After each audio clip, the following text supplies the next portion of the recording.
સૌને મારા નમસ્કાર. આજે આપણે ભારત માતાના એ મહાન સપૂતને યાદ કરવા માટે એકત્રિત થયા છીએ, જેને ઇતિહાસ પંજાબ કેસરી તરીકે ઓળખવામાં આવે છે. તેમનું નામ લાલા રાજપત રાયજી છે. લાલા રાજપત રાયજીનો જન્મ 28 જાન્યુઆરી 1865ના રોજ પંજાબના ઢુકે ગામમાં થયો હતો. બાળપણથી જ તેમના મનમાં દેશભક્તિ, સત્ય અને ન્યાય પ્રત્યે ઊંડી આસ્થા હતી. તેઓ માત્ર એક મહાન સ્વતંત્રતા સેનાની જ ન હતા, પરંતુ એક સમાજ સુધારક, શિક્ષાવિદ અને નિર્ભીક નેતા પણ હતા. તેઓ લાલ બાલ પાલ નામની પ્રસિદ્ધ ત્રિમૂર્તિઓના સદસ્ય હતા, જેમણે ભારતીયોમાં સ્વરાજની ચેતના જગાવી.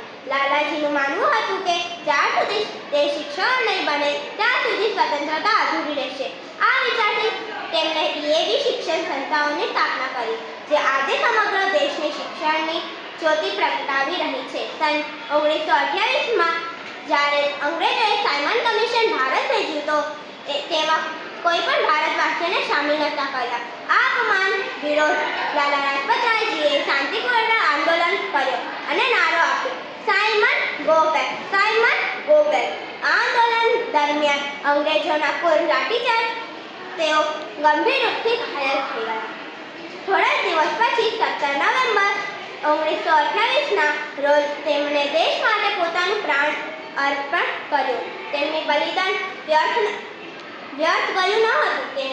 તેના કારણ આગળ ચાલીને સ્વતંત્રતા આંદોલનનું પ્રાણ આપ્યું. આજે લાલા રાજપત રાય જયંતિ આપણને આ શીખવે છે કે દેશભક્તિ માત્ર ભાષામાં નથી, પરંતુ સત્ય, સાહસ અને કર્તવ્ય નિભાવવામાં છે. ચાલો આજે તેમના જન્મદિવસ પર આપણે આ સંકલ્પ લઈએ કે અમે ઈમાનદારી નાગરિક બનશું, ન્યાયના સામે અવાજ ઉઠાવશું. મારા શબ્દોને વિરામ આપું છું. એટલું જ માંગુ છું. પંજાબ કેસરી લાલા રાજપત રાય અમર થાય. ભારત માતાની જય. ધન્યવાદ.